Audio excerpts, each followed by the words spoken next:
বিশ্বাসে মিলাই বস্তু তর্কে বহুদূর। মনের মধ্যে যদি বিশ্বাস থাকে, ভরসা থাকে, তাহলে কারোর সাথে তর্ক করা লাগে?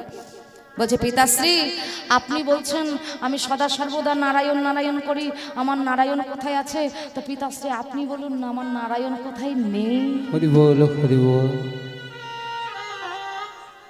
একটা বড় মাটির স্তম্ভ ছিল বাবা, বলে এর মধ্যে নারায়ণ আছে। ভক্ত প্রহ্লাদ বলছে পিতাশ্রী আছে কিনা বলতে পারবো না, তবে আমার আত্মবিশ্বাসের ভিতরে আমার নারায়ণ আছে।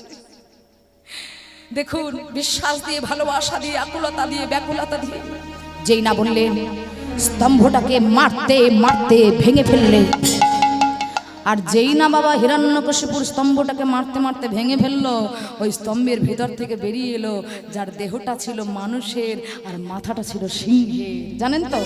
হ্যাঁ বাবা, স্তম্ভের ভেতর থেকে বাহির হয়ে এলো